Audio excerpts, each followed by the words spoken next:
네, 우리가 계속 이어서 역대하 말씀을 함께 나눕니다. 솔로몬이 성전을 건축한 이후에 이제 그 성전에 하나님의 영광이 임재하게 되는 모습, 또 성전을 올려드리며 솔로몬이 한 기도의 내용들을 저번 주에 함께 나눴습니다. 오늘은 성전을 하나님께 올려드리는 낙성식을 하는 모습이 나와요. 7장 1절에 보면 솔로몬이 기도를 마치지요. 기도가 마치자마자 불이 하늘에서부터 내려와요. 그래서 번제물과 제물들을 사르지요. 그리고 여호와의 영광이 그 성전에 가득한 것을 보게 됩니다.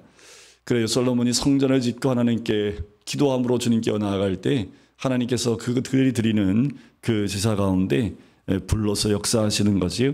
그리고 여호와의 영광이 여호와의 전에 가득함으로 모든 자들이 능히 들어가지 못할 만큼 하나님의 영광이 임하게 됩니다. 성막을 완성하고 난 다음에 출애굽기 40장 가운데에도 하나님 말씀대로 성전이 다 지어지고 난 다음에 하나님의 영광이 구름 가운데 그 성전 성막 가운데 임하는 모습을 보았지요. 이제 이 성전도 하나님이 흡양하고 받으실 만한 성전이 된 겁니다.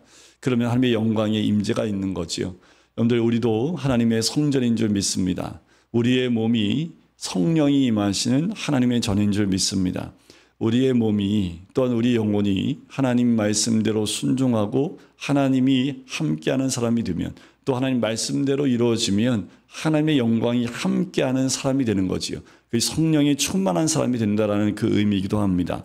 자, 솔로몬이 지은 성전에 하나님의 영광이 가득한 것을 보고 이제 5절 끝에 하나님의 전에 낙성식을 행하게 됩니다.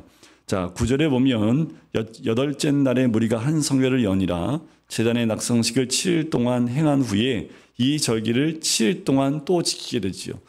도합 14일 동안 이 낙성식을 이어서 진행하는 것을 봐요. 그러니까 예루살렘 성전은 갑절의 시간인 14일 동안 낙성식을 행했다라는 것은 예루살렘을 장자의 의미로 본 것이다 라고 보셔도 되겠습니다. 자, 그날 밤에 이제 하나님이 솔로몬에게 다시 나타나십니다. 솔로몬이 왕이 되었을 때 1,000번에 1,000마리의 번제를 드렸을 때에도 하나님이 꿈과 환상 가운데 솔로몬을 만나주신 것처럼 성전을 다 낙성시키라고 올려드리고 난 다음에 그날 밤에 하나님께서 솔로몬을 찾아오십니다. 12절에 밤에 여호와께서 솔로몬에게 나타나사 그에게 이르시되 내가 이미 내 기도를 듣고 이곳을 택하여 내게 제사하는 성전을 삼았다라고 얘기하는 거지요. 여러분, 우리도 꿈속에라도 주님을 만나는 은혜가 있기를 원합니다. 그러려면 솔로몬과 같은 기도와 솔로몬과 같은 헌신과 또 솔로몬과 같이 성전을 온전히 올려드리는 그 일이 반드시 있어야겠지요. 자, 하나님 응답해 주십니다. 13절 혹 내가 하늘을 닫고 비를 내리지 아니하거나 혹 메뚜기들에게 토산을 먹게 하거나 혹 전염병이 내 백성 가운데 유행하게 할 때에 그때 내 이름으로 일컫는 내 백성이 내 이름으로 일컫는 내 백성입니다. 하나님의 이름으로 일컫는 내 백성이 하나님의 백성이 그들의 악한 길에서 떠나고 스스로 낮추고 기도하고 내 얼굴을 찾으면 내가 하늘에서 듣고 그들의 죄를 사하고 그들의 땅을 고칠지라는 거지요. 네 가지라고 말씀드렸죠. 14절이 역대하의 주제장절입니다. 하나님 백성이 악한 길에서 떠나요. 이제껏 내가 걸어왔던 죄된 길에서 떠나는 거지요. 회개하는 겁니다. 그리고 겸비하는 거죠. 스스로 낮추는 겁니다. 그리고 하나님께 기도하는 거지요. 그리고 하나님을 찾으면 그러면 고쳐주시겠다라고 말씀하는 거예요. 이 말씀은 솔로몬에게 주신 약속이기도 하지만 지금도 변함없이 우리에게 주시는 하나님의 음성입니다. 어떻게 해요? 악한 길을 떠나요. 죄된 길에서 돌이키는 거예요.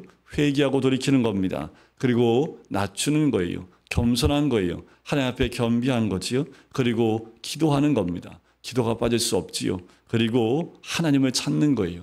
이번 가을에 이 네 가지가 우리 모든 삶 가운데 다 임하기 원합니다. 그러면 하나님 우리의 삶 가운데 있는 모든 것들을 고치시겠다 말씀하시지요. 그리고 15절에 이제 이곳에서 하는 기도에 내가 눈을 들고 귀를 기울이리니 이는 내가 이미 이 성전을 택하고 거룩하게 하여 내 이름을 여기에 영원히 있게 하였습니다. 내 눈과 내 마음이 항상 여기 있으리라 라는 거예요. 그 성전 하나님 받으셨고 그 성전을 택하셨고 또 그곳에 내 이름을 영원히 있게 하였기 때문에 내 눈과 내 마음이 항상 여기 있으니까 여기서 기도하고 또 내가 듣겠다, 내가 보고 있겠다라고 말씀하는 거지요. 그런데요, 이렇게 축복된 메시지만 주시는 것이 아니라 19절에 보면 그러나 반대가 있습니다. 내 율례와 명령을 버리고 가서 다른 신들을 섬겨 그들을 경배하면, 우상에서 떠나서 악한 길 떠나야 되는데 악한 길을 따라가고 그 길을 따라가면 20절 내가 너에게 준 땅에서 그 뿌리를 뽑아내고 내 이름을 위하여 거룩하게 한 이 성전을 내 앞에서 버려 모든 민족 중에 속담거리와 이야기거리가 되게 하리겠다라는 거예요. 오히려 거꾸로 너희가 죄된 길 돌이키지 않고 죄된 길로 나아가고 있다면 이 성전이라 할지라도 내가 함께 하겠다는 이 성전, 내 이름을 두겠다는 이 성전까지도 웃음거리가 되게 만들겠다라고 말씀하는 거지요. 22절 보면 하나님 여호와를 버리고 다른 신들에게 붙잡혀서 그것들을 경배하여 섬김으로 여호와께서 이 모든 재앙을 그들에게 내리셨다 하리라 하셨더라. 모든 이방 민족들이 다 알게끔 하겠다라는 거예요. 하나님을 버렸기 때문에, 하나님을 버리고 우상을 섬겼기 때문에 그렇게 됐다라고 말하게끔 하겠다라는 거예요. 여러분들, 우리가 두려움 가운데 있어야 될 것은 우리가 아무리 믿는다고 하지만 우리가 돌이키지 아니하고 하나님이 원치 않는 길을 가고 있다면 하나님이 그냥 그것을 보고 있지 않겠다라는 거지요. 그런데 이거는 재앙이지요. 하지만 재앙이 이전에 이거는 하나님의 사랑입니다. 왜요? 그렇게 끝없이 죄악된 길로 가는 것을 버려두는 것이 재앙입니다. 그런데 하나님은 그냥 두지 않겠다라는 거지요. 책망과 재앙을 통해서 그들을 돌이킬 수 있는 기회를 그 고난을 통해서 허락해 주시겠다라는 거예요. 그리고 사람들의 조롱거리를 삼아서 사람의 조롱을 들으면서 하나님을 버렸기 때문이라는 말을 듣게 하겠다라는 거지요. 그래서 우리가 삶 가운데 고난이 왔을 때 귀를 열고 눈을 뜨고 봐야 될 것은 혹여나 이것이 내가 주의 말씀에 순종치 않아서, 혹여나 하나님 말씀 가운데 우리가 순종하지 못해서 오는 것인지 아닌지를 분별해 보실 필요가 있습니다. 자, 이제 8장에 드디어 솔로몬이 여호와의 전과 자기의 궁궐을 20년 동안 건축하기를 다 마칩니다. 다 끝냈어요. 그리고 솔로몬이 3절에 보면 하맛소바를 쳐서 점령하고 또 광야에서 다드모를 건축하고 하맛에서 모든 국구성을 건축합니다.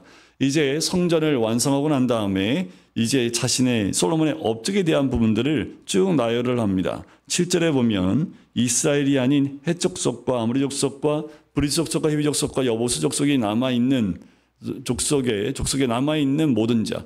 원래 가나안을 점령했을 때 이들을 다 진멸했어야 됩니다. 하나님이 가나안을 점령할 때 진멸하고 했던 그 이방 족속들인데 아직도 이들이 남아있어요. 자, 8절에 보면 곧 이스라엘 자손이 다 멸하지 않았으므로라는 거지요. 하나님 명령대로 다 하지 못했습니다. 그 땅에 남아있는 그들의 자손들을 솔로몬이 역군으로 삼아 오늘에 이르렀으되라는 거지요. 이제 그들을 진멸하지 못한 그들을 역군으로 종으로 삼았다라는 겁니다. 그리고 노예로 삼아서 일을 시키는데 그들은 군사와 지휘관의 우르머니들과 그의 병거와 마병의 지관들이 됨이라는 거예요. 오히려 이제 솔로몬과 유대인들을 섬길 수 있도록 만들었다라고 얘기합니다. 11절에 보면 솔로몬이 바로의 딸을 데리고 다윗성에서부터 그를 위하여 건축한 왕궁에 이르러 이르되 내 아내가 이스라엘 왕 다윗의 왕궁에 살지 못하리니 이는 여호와의 궤가 이른 곳은 다 거룩함이니라 하였더라.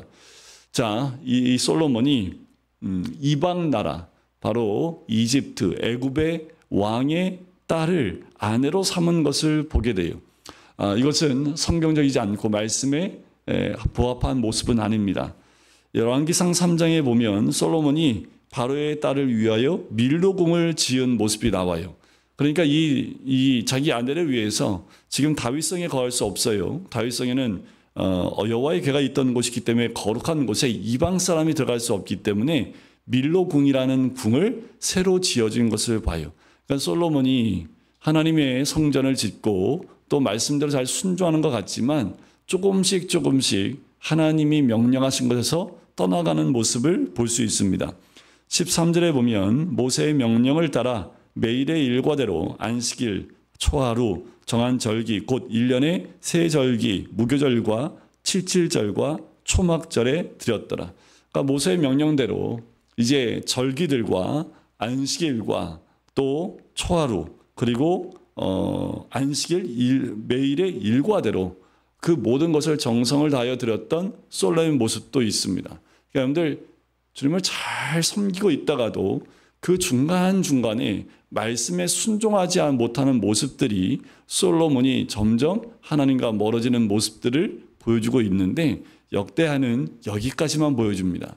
열왕기 하에 보면 더 많은 솔로몬이 무너질 수밖에 없었던 사건들이 나오지만 역대하에서는 이 정도까지만 이야기하지요. 그리고 9장에 넘어가면 스바 여왕이 솔로몬의 지혜를 듣기 위해서 가진 모든 보물을 가지고 오는 그 말씀이 등장을 합니다. 그리고 9장 11절에 보면 솔로몬의 재산과 지혜가 얼마나 많았는지를 또 설명을 해요. 13절에 보면 솔로몬이 세입금의 무게가 금 666달란트요라는 거지요. 어마어마하지요. 오늘로 환산하면 약 23톤의 무게입니다. 그러니까 세입금이에요. 그러니까 보유하고 있는 그 재산이 아니라요. 그냥 세입금만 금으로 23톤입니다. 어마어마하지요. 그 정도로 풍요로웠다라고 이야기하는 거예요. 큰 방패들, 금으로 만든 것, 은으로 만든 것, 모든 것이 금과 은으로 다 만들어졌습니다.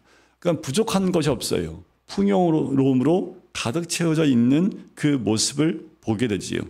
자, 그리고 29절에 보면 이 외에 솔로몬의 시종 행적은 선지자 나단의 글과 실로 사람 아이야의 예언과 선견자 이또의 묵시책 곧 이또가 느바스의 아들 여로보암에 대하여 쓴 책에 기록되지 아니하느냐. 솔로몬이 예루살렘에서 온 이스라엘을 다스린 지 40년이라 솔로몬이 그 조상들과 함께 잠에 그의 아버지 다윗성에 장사되어 되고 그의 아들 르호보암이 대신하여 왕이 됩니다. 솔로몬의 모든 행적이 이제 마무리가 됐습니다. 그리고 그 아들 르호보암이 이어서 왕위를 이어받게 됩니다. 그래서 10장에서는 그 왕위를 이어받은 르호보암이 이제 왕으로 올라가야 되는 그 과정 가운데 북이스라엘과 남유다가 나눠지는 사건을 기록하고 있는 것이 10장의 내용입니다. 보시면 르호보암이 세겜으로 가서 온 이스라엘의 왕이 되고자 하는데 그 가운데 2절에 보면 느바스의 아들 여로보암이 와서 솔로몬의 낯을 피하여 애굽에 도망갔던 이가 이제 르호보암에게 옵니다. 그리고 뭐라고 요청하냐면 아버지가 우리에게 했던 그 일들 그런 것들이 너무 과중하니 좀 그것을 경감시켜 달라고 얘기를 해요. 그때 르호보암이 잠깐 물러가 있어라 하고 아버지 때 있었던 그 장로들에게 이 일을 상의합니다. 장로들은 당연히 아버지 솔로몬 때 너무나 일이 과중했기 때문에 백성들한테 이를 경감시켜 주는 것이 맞습니다 라고 하지만 르호보암이 자기와 같은 친구들 그러니까 나이가 어린 그 대신들과 함께 얘기할 때는 대신들이 더 강력한 권세를 가지고 그들을 징치해야 합니다. 이들이 솔로몬에게 순종했고 잘 따랐던 이들인데 왕이 바뀌자마자 이들이 고개를 쳐드는 거 아닙니까? 그러니까 더 강력한 채찍으로 저들을 다스려야 합니다. 2배로 더 힘들게 해야 합니다. 이 말을 듣게 됩니다. 르호보암이 누구 말을 들어요? 장로들의 말을 안 듣고 젊은이들의 말을 듣지요.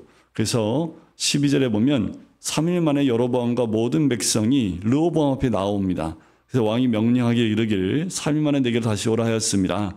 왕이 포악한 말로 대답하지요. 르호보암이 원로들의 가르침을 버립니다. 젊은 신하들의 가르침을 따라서 이야기하지요. 내 아버지는 너희의 멍에를 무겁게 하였으나 나는 더 무겁게 할지라. 결국 이 사건 때문에 여로보암에 의해서 10개의 지파가 북이스라엘로 가게 되고 남쪽에 유다와 베냐민 지파만 남쪽에 르호보암을 왕으로 해서 남유다의 왕국을 유지하게 되는 사건이 됩니다. 결국 르호보암이 선택한 이 잘못된 선택이 솔로몬 이후에 힘들고 어려웠던 그 백성들의 어려움들을 돌아보지 못하는 선택 때문에 나눠지게 되는데 엄밀히 보면 열왕기 하에 보면 이 사건은 솔로몬 때부터 하나님이 선지자를 통해서 이미 예언했던 말씀이고 여로보암은 이미 엘리사가 기름 부었던 사람이기도 합니다. 결국 여로보암이 북이스라엘의 왕으로 올라서게 됐지요. 11장에 보면 그래서 결국 르호보암이 내려오자마자 전쟁을 준비합니다. 자, 르호보암이 1절에 보면 유다와 베냐민 족속을 다 모아요. 그래서 택한 용사가 18만 명입니다. 그래서 이스라엘과 싸워서 나라를 다시 회복하자라고 이제 싸우려고 가는데 여호와의 말씀이 하나님의 사람 스마야에게 임합니다. 스마야가 뭐라고 했을까요? 싸우지 말라고 합니다. 같은 동족이고 형제들인데 싸우지 말고 각기 집으로 돌아가라. 이 일이 하나님으로부터 말미암아 난 것이라. 그러니까 지금 이 여로보암에 의해서 북이스라엘이 세워진 것이 누구로 통해서 만들어진 거예요? 하나님이 허락하신 거라는 거지요. 그들이 여호와의 말씀을 듣고 돌아가서 여로보암을 치려 가던 길에서 되돌아오게 됩니다. 그러니까 하나님의 사람 스마야에 의해서, 선지자 스마야에 의해서 이 전쟁이 더 이상 진행되지 않도록 막혀지게 됐지요. 하나님이 막으신 거지요. 그리고 르호보암은 5절에 보면 예루살렘에 살면서 유다 땅에 방비하는 성읍들을 건축하게 됩니다. 그 건축한 성들의 이름을 쭉 이야기하고 있지요. 자, 이제 이 르호보암은 15절에 보면 여로보암이 여러 산단과 순념소와 우상과 자기가 만든 송아지 우상을 위하여 친히 제사장들을 세웁니다. 이게 뭐냐 하면 북이스라엘에도 누가 있냐면 제사장들이 있습니다. 북이스라엘에 있었던 제사장들과 레위 사람들이 있어요. 근데 우리가 열왕기 하에 보면 알 수 있듯이 여로보암이 어떤 짓을 했냐면 지금 성전이 어디에 있냐면 남유다 쪽에 있습니다. 그러면 1년에 몇 번은 최소한 3번은 절기를 지키기 위해서 예루살렘으로 내려가야 돼요. 그럼 자기 백성들이 다 내려가야 되잖아요. 그럼 백성을 뺏길 것 같으니까 금송아지를 남과 북에 세워놓고 이것을 섬기게끔 합니다. 그리고 제사장 레위 지파에서 제사장을 세운 것이 아니라 일방 백성들 가운데 제사장을 세워버린 거예요. 그러니까 어떻게 해요? 레위 지파, 제사장의 직분을 감당해야 될 이 레위 지파가 자신들이 해야 될 역할을 다 빼앗겨 버립니다. 그래서 북이스라엘에 있었던 그 레위와 제사장들이 다 남쪽으로 이동하는 사건이 있게 되는 거지요. 그래서 17절에 보면 그러므로 3년 동안 유다 나라를 도와 솔로몬의 아들 르호보암을 강성하게 하였으니 이는 무리가 3년 동안을 다윗과 솔로몬의 길로 행하였습니다. 라는 거지요. 결국 이제 모든 제사장들과 그 레위인들 그리고 성전을 섬겨야 될 모든 사람들이 남유다로 모였다라는 거지요. 그리고 르호보암의 가족에 대해서 18절부터 23절에 이야기합니다. 아버지 솔로몬이 처첩을 많이 뒀지요. 자식도 많이 낳지요. 그걸 보고 자란 르호보암도 똑같습니다. 그래서 21절에 보면 르호보암의 아내가 몇 명이에요? 18명, 첩이 60명, 아들이 28명, 딸이 60명. 압살롬의 딸 마아가를 모든 처첩보다 더 사랑합니다. 네, 이렇게 나오면 보통 르호보암이 굉장히 강력한 군주였나 보다라고 생각할지 모르지만 성경에 이렇게 기록되어 있는 이 왕의 모습은 하나님에게서 떠난 사람이구나라고 짐작해 볼 수 있어요. 왜냐하면 신명기에 보면 17장에 보면 왕법 가운데 아내를 많이 두지 말라라고 분명히 얘기하고 있거든요. 그러니까 르호보암이 이미 하나님에서 좀 떠나 있는 모습을 이걸 통해서 우리가 알 수 있습니다. 23절에 보면 하지만 르호보암이 지혜롭게 행해서 그의 모든 아들들과 그 모두를 다 흩어버리지요. 그리고 살 양식과 모든 것을 후히 주어 또 잘 살게 해줍니다. 이건 또 지혜롭게 해요. 왜냐하면 아들들이 다 모여 있으면 르호보암 다음에 대를 이어서 누가 왕이 될지 서로 싸우고 또 여러 가지 사건이 있을 수 있으니까 다 잘 살 수 있도록 다 흩어버렸다라는 거지요. 네, 하나님이 기뻐하시는 모습은 아니겠지요. 네, 12장에 보면 이제 르호보암의 죽음에 대한 이야기가 나오는데 1절에 보면 르호보암의 나라가 견고하고 세력이 강해짐에 그가 여호와의 율법을 버리니, 그러니까 여호와의 율법을 버려요. 그러면 솔로몬이 이 하나님의 응답받은 그 모습에 보면 여호와의 율법을 따르지 않으면 일어날 일들을 분명히 하나님이 경고하셨지요. 자, 온 이스라엘이 본받아요. 그러니까 르호보암이 율법을 버리니까 백성들이 어떻게 해요? 똑같이 합니다. 그들이 여호와께 범죄였으므로 르호보암 왕 제5년에 애굽 왕 시삭이 예루살렘을 치러 올라옵니다. 어마어마한 군대가 애굽에서부터 치러 올라와요. 5절에 보면 그때 유다 방백들이 시삭의 일로 예루살렘에 모였는지라 선지자가 스마야가 르호보암과 방백들에게 나와 이르되 여호와께서 이같이 말씀하시기를 너희가 나를 버렸으므로 나도 너희를 버려 시삭의 손에 넘겨놓으라 하셨다 한지라. 이 말을 듣고 르호보암이 선택한 것이 6절입니다. 이스라엘 방백들과 왕이 뭐예요? 스스로 겸비하여 여호와는 의로우시다라는 거죠.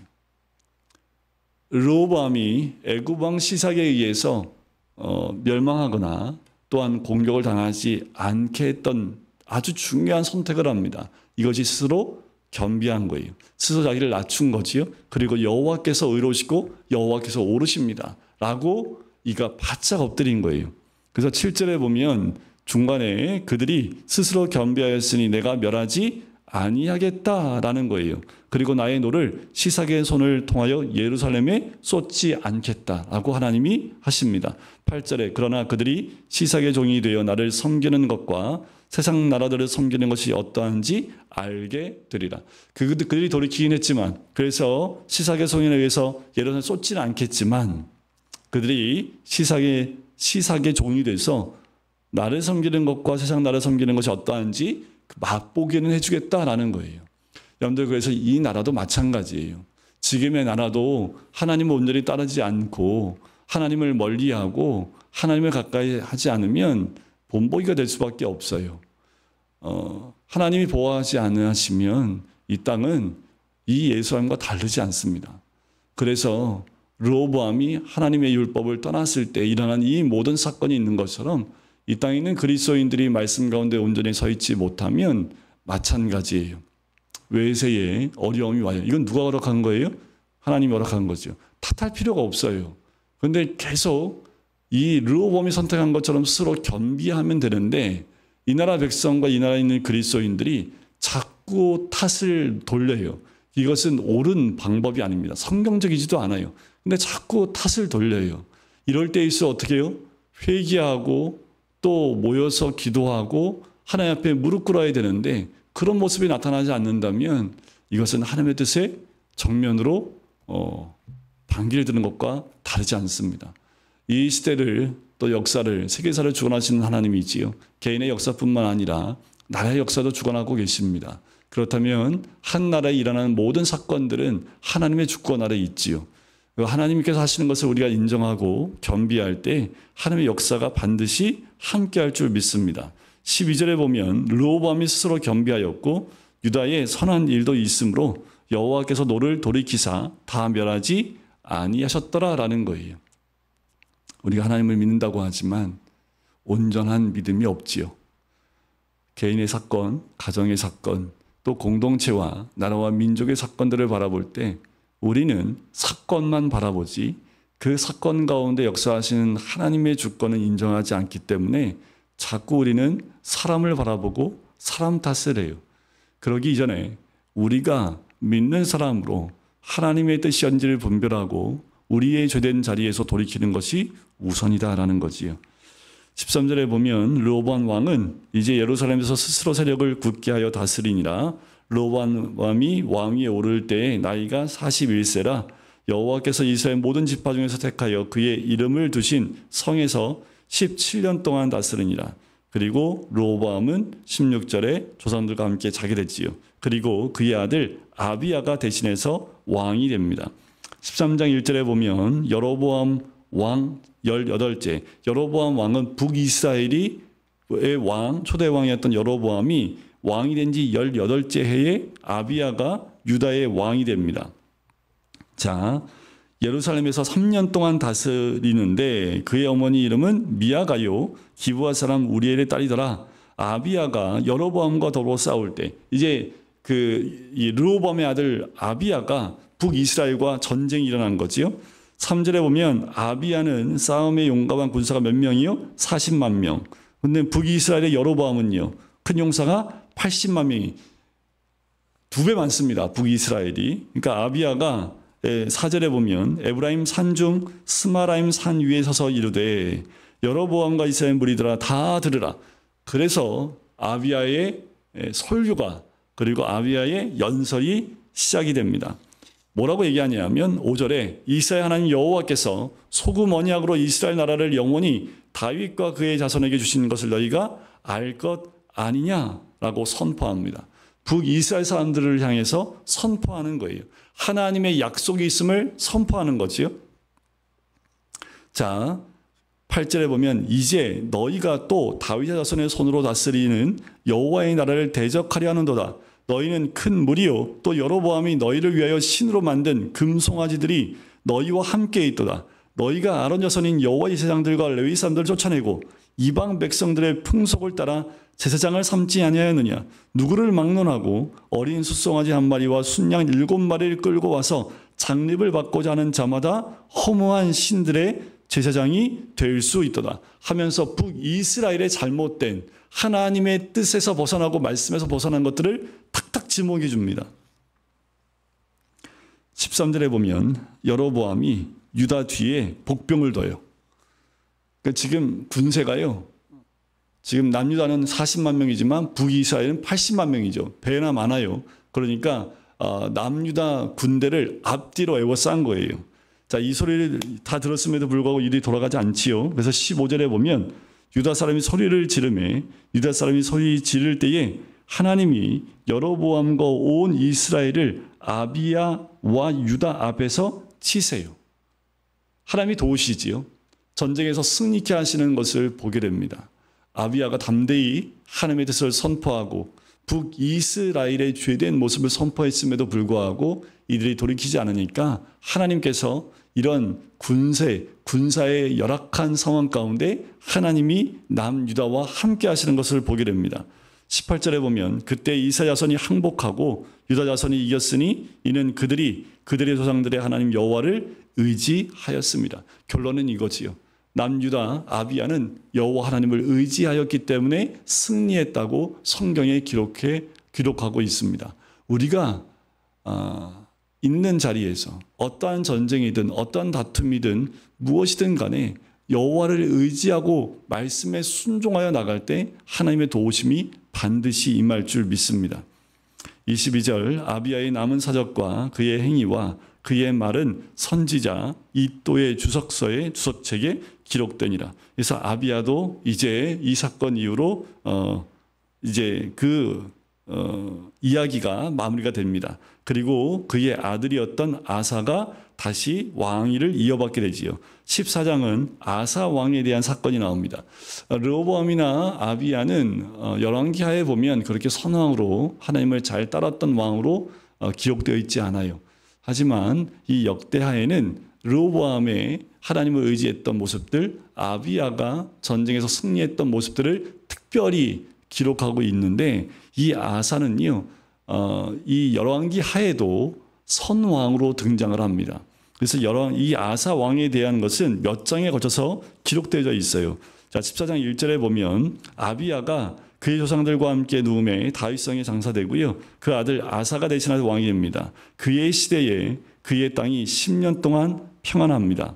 자, 왜냐하면 아사가 14장 2절에 그의 하나님 여호와 보시기에 선과 정의를 행합니다. 그리고 모든 우상들을 다 없애지요. 주상을 깨뜨리고 아세상을 찍습니다.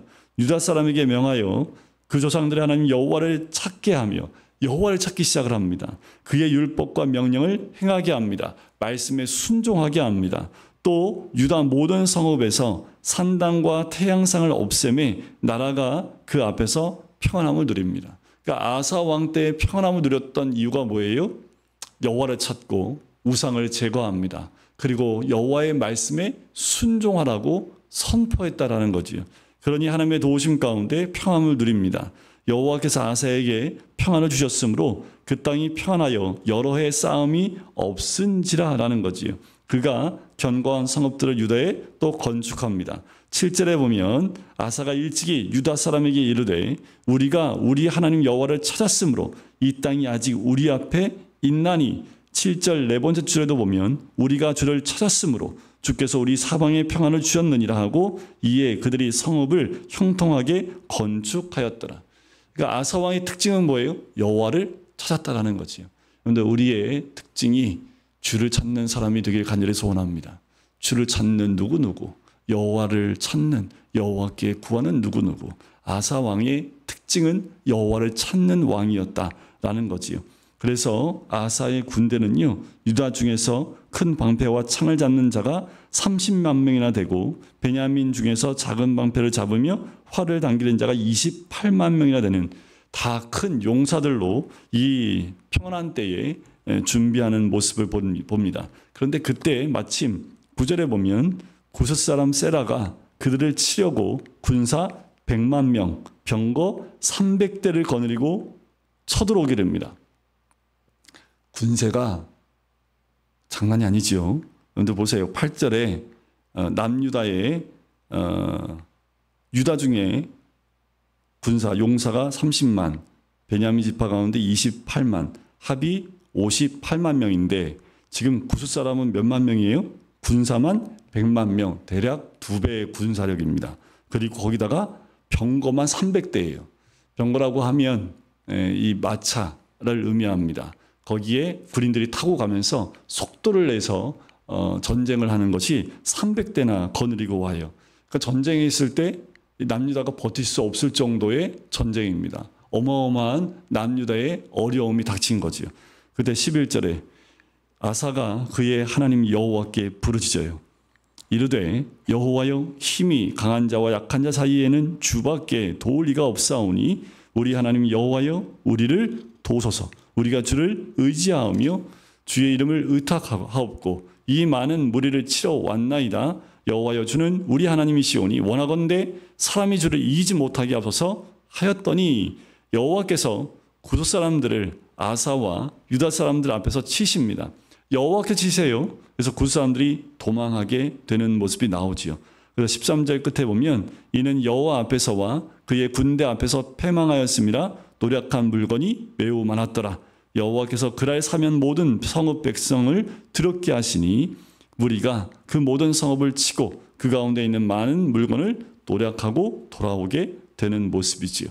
아사가 이 큰 전쟁, 글쎄요, 하나님을 찾았고 또 평안함을 누렸지만 이런 긴박한 상황 가운데 아사가 여호와의 이름을 부르며 찾는 모습이 나오지요. 부르짖는 모습이 나와요. 늘 전쟁이 없으면 좋겠지요. 하지만 감당할 수 없는 전쟁이 왔을 때 오히려 평안할 때 그들의 모습이 위급할 때의 신앙의 모습으로 나오는 것을 보게 돼요. 그래서 우리가 평안할 때, 하나님이신 평안할 때 그냥 평안함을 누리는 것뿐만 아니라 더 나아가서 평안을 허락하신 하나님의 뜻이 어디 있고 우리가 무엇을 해야 되는지를 알고 있다면 어떤 어려움이 와도 그 어려움을 이겨낼 수 있는 신앙의 모습이 그 어려움 가운데 등장할 수 있는 거지요. 자, 15장에 가면 아사의 개혁이 나옵니다. 하나님의 영이 오데스의 아들 아사랴에게 임하지요. 그래서 2절에 보면 자, 이제 아사가 돌아오는데 유다와 베냐민의 무리들이 내 말을 들으라 하면서 하나님의 말씀을 전합니다. 너희가 여호와와 함께하면 여호와께서 너희와 함께 하실지라. 너희가 만일 그를 찾으면 그가 너희와 만나게 되시려니와 너희가 만일 그를 버리면 그도 너희를 버리시리라. 이게 신명기 때, 모세 때에도 계속해서 반복해서 주시는 메시지와 똑같습니다. 4절, 그들이 그 환난 때에 이스라엘 하나님 여호와께로 돌아가서 찾음에 그가 그들과 만나게 되셨다라는 거지요.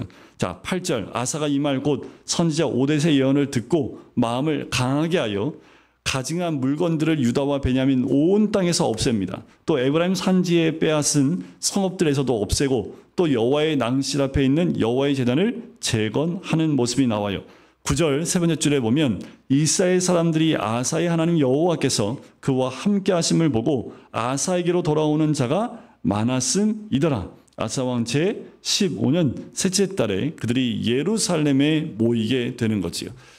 이 선자의 말에 의해서 아사가 힘을 얻고 더 아주 면밀하게 그 우상들을 제거하는 일을 감행합니다. 12절 또 마음을 다하고 목숨을 다하여 조상의 하나님 여호와를 찾기로 언약하지요. 13절 이스라엘 하나님 여호와를 찾지 아니한 자는 다 죽이겠다라고 말씀을 합니다. 그리고 15절 온 유다가 이 맹세를 기뻐하지요. 우리가 마음을 다하여 맹세하고 뜻을 다하여 여호와를 찾았으므로 여호와께서도 그들을 만나주시고 그들의 사방에 평안을 주십니다. 이것이 아사가 이제 그 아버지 세대부터 내려왔던 우상을 완벽하게 제거하려고 하는 그 시도였고 여호와를 온전히 찾는 아사의 모습이 등장을 합니다. 그런데 이런 아사도 온전치 못한 모습이 16장에 나와요. 안타깝지만 16장 1절에 보면 아사왕 제36년에 이스라엘 왕 바하사가 유다를 치러 올라옵니다. 또 아사왕 때 북이스라엘과 전쟁이 일어나요. 그런데 북이스라엘 왕 바하사가 어마어마한 군대를 데리고 와서 유다 왕 아사에게 왕래하지 못하게 모든 길을 다 차단해 버립니다. 그러니까 이게 뭐냐면 성을 둘러싸가지고 성 안으로 아무도 못 들어가고 나오지도 못하게 만든다는 거지요. 그때 아사가 여호와의 전에 있는 모든 것을 다 긁어 모아서 누구한테 가요? 다메섹에 사는 아람 왕 베나닷에게 보냅니다. 그리고 도와달라고 요청을 해요. 그래서 이 베나닷이 북이스라엘을 침범해 들어옵니다. 그래서 이 바하사가 급히 모든 걸 철수하고 다시 북이스라엘로 돌아가요. 그때 7절 선견자 하나니가 유다 왕 아사에게 와서 얘기합니다. 왕이 아람 왕을 의지하고 왕의 하나님 여호와를 의지하지 아니하였으므로 아람 왕의 군대가 왕의 손에서 벗어났나이다. 이제까지는 구스 왕과의 전쟁에서도 하나님을 찾고 부르짖음으로 승리했는데 지금 북이스라엘 전쟁 가운데에는 세상의 힘에 의지했던 아사 왕의 모습을 봐요. 8절에 그 얘기가 나오지요. 구스 사람과 군대가 크지 아니하며 말과 병은 심만치 아니하더이까. 그러나 왕이 여호와를 의지하였으므로 여호와께서 왕의 손에 넘기셨나이다. 9절 여호와의 눈은 온 땅을 두루 감찰하사 전심으로 자기에 향하는 자를 위하여 능력을 베푸시나니 이 일은 왕이 망령되이 행하였은즉 이후부터는 왕에게 전쟁이 있으리이다. 평안함이 사라져요. 하나님을 온전히 의지했던 왕이었던 아사였을 경우에는 평안함이 있었고 전쟁에 승리할 수 있었는데 이제는 세상을 의지했던 아사 왕에게 전쟁이 끊이지 않겠다라는 거지요. 이 말을 듣고 아사 왕이 어떻게 해야 될까요? 돌이켜야겠지요. 주님 앞에 무릎 꿇어야겠지요. 그런데 아사가 이때 어떻게 합니까? 분노를 발하고 이 선견자를 옥에 가두어 버립니다. 그리고 이는 그의 말에 크게 놓였습니다. 그때 아사가 또 백성 중에 몇 사람을 학대하게 됩니다. 그러니까 아사에게 하나님이 기회를 주셨음에도 불구하고 돌이키지 않은 거예요. 여러분들 이게 무서운 것은 마음이 겸비할 경우에는 하나님 말씀에 귀를 기울이는데 그렇지 않을 때는 하나님의 경고의 메시지에 오히려 화를 내고 하나님의 메시지를 전하는 사람을 겁박하고 감옥에 가두는 모습을 보게 됩니다. 결국 아사는 어떻게 죽습니까? 12절에 보면 그의 발이 병들어 매우 위독했습니다. 그런데 이 순간에도 여호와께 구하지 않고요. 의원들에게 구합니다. 결국 이 아사 왕은 그 병으로 인해서 죽게 돼요. 그 몸을 하나님이 치셨음에도 불구하고 여호와 하나님을 의지하지 않아요. 기도하지 않아요. 하나님 앞에 무릎 꿇지 않아요. 결국 시작은 종교개혁이나 또 우상을 제거하는 것으로 시작해서 하나님이 주신 평안 가운데 있었지만 결국 끝은 주의 말씀을 의지하지 않고 세상을 의지하다 병들어 죽은 왕으로 남게 됩니다. 그리고 그의 아들 여호사밧이 왕이 됩니다. 여호사밧은 이제 여호사밧에 대한 이야기도 등장을 하는데 특별히 여호사밧 왕은 북이스라엘의 아합 왕과 연혼을 했던 그리고 사돈지간을 맺었던 유일한 왕이기도 합니다. 이 여호사밧 왕에 대한 부분들도 긍정적인 부분들을 많이 기록하고 있지만 그 가운데 북이스라엘의 아합 왕과 함께 이 좋은 관계를 유지하면서 주님이 기뻐하지 않는 선택을 했던 것들도 기록되어져 있습니다. 특별히 17장만 한번 보고 오늘 말씀 마치려고 하는데요. 1절에 보면 여호사밧이 대신하여 왕이 되지요. 스스로 강하게 하여 이스라엘을 방어합니다. 자, 3절에 보면 여호와께서 여호사밧과 함께 하셨으니 그가 그 조상 다윗의 처음 길로 행하여 하나님 왜 함께 하십니까? 당연히 다윗처럼 처음 길로 행해서 바알들에게 구하지 않고요. 오직 하나님께 구해요. 그리고 그 계명을 행합니다. 단순하지 않습니까? 너무 간단해요. 우상 제거하고 말씀에 순종하면 됩니다. 근데 이런 간단한데도 왕들이 이것을 선택하지 않았기 때문에 나라가 어려움을 갖게 됐지요. 여러분들, 우리나라가 왜 어려워요? 하나님 말씀 떠나면 어려워지는 거예요. 이 땅 가운데 하나님의 나라를 선포하고 또 하나님의 뜻과 질서가 이 땅 가운데 온전하면 하나님의 도우심이 있죠. 근데 거기서 떠나면요, 하나님의 도움과 보호의 손길이 떠나게 됩니다. 그럼 어려움이 임할 수밖에 없죠. 그러니까 여러분들, 이 세상을 바라볼 때에도 얼마나 하나님 말씀에 가까운지 아닌지를 보고 분별하셔야 됩니다.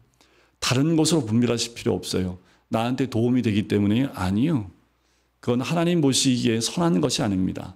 하나님의 뜻, 말씀 가운데 점점 멀어지는 것이 있다면 그것은 우리가 단호하게 따라가지 말아야 될 부분인 것을 우리가 알아야 합니다. 그렇지 않으면 기도하지도 못해요. 그리스도를 믿는 그리스도인들이 더 깨어 있어야 될 것은 하나님 말씀에서 떠난 사람들이 누구인지, 떠난 정권이 어떤 정권인지, 떠난 그 사람들과 정치인들이 누구인지를 분별하셔야 합니다. 그래서 여러분들 왜 그 통일교가 자꾸 나오는지 아세요? 기독교인들의 마음을 잡으려고 하는 거예요. 그것도 분별하셔야 합니다. 왜 자꾸 언론에서 통일교 얘기가 자꾸 나올까요? 우리 그리스도인들의 마음을 얻기 위해서 언론 플레이하는 거지요. 여러 가지 사건들이 많아요. 근데 언론에 의해서 휘둘리는 것보다 정확한 것을 보셔야 합니다. 지금 흘러가고 있는 상황들을 보면서 하나님 뜻 가운데 올바로 서 있지 못한 모습들을 자꾸 행하고 있다면 아무리 통일교가 뭐라고 얘기를 해도 이 정부가 가는 길이 옳지 않은 것은 옳지 않은 거예요. 여러분들, 낙태법이요, 지금 약을 먹어서 낙태하는 것도 지금 허용하려고 합니다. 그리고 원래 가정 여기다가 지금 뭐 성평등 뭐 어떻게 해가지고 지금 그것까지 다 바꿔버리지요. 이제는 남성과 여성이 아니라 이제 이 외의 성까지도 허락하는 그런 것으로 가정으로 확대해서 지금 바꿔나가고 있어요.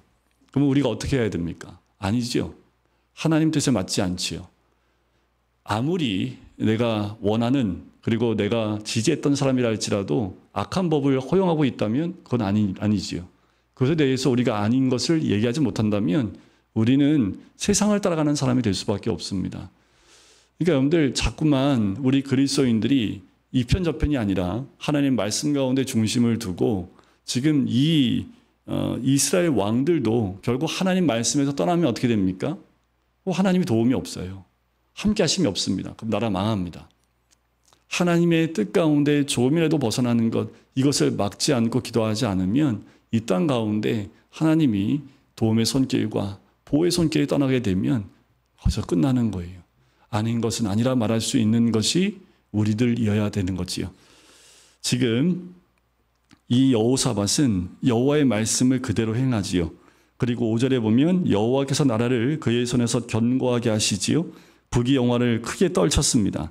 6절에 그가 전심으로 여호와의 길을 걸어 산당들과 아사람 목장들도 유다에서 제거하게 되지요. 9절에 보세요. 그들이 여호와의 율법책을 가지고 유다에서 가르치되 그 모든 유다 성읍들도 두루다니며 백성들을 가르쳤더라. 말씀을 가르치게 합니다. 대대적인 개혁이에요. 이렇게 함을 통해서 백성들이 하나님을 온전히 섬길 수 있는 길로, 하나님 백성들로 하여금 말씀에 순종할 수 있는 길로 인도한다라는 거지요. 이게 밑에서부터 일어나는 개혁과도 마찬가지입니다. 하나님께서 여호사밧을 강하게 할 수밖에 없어요.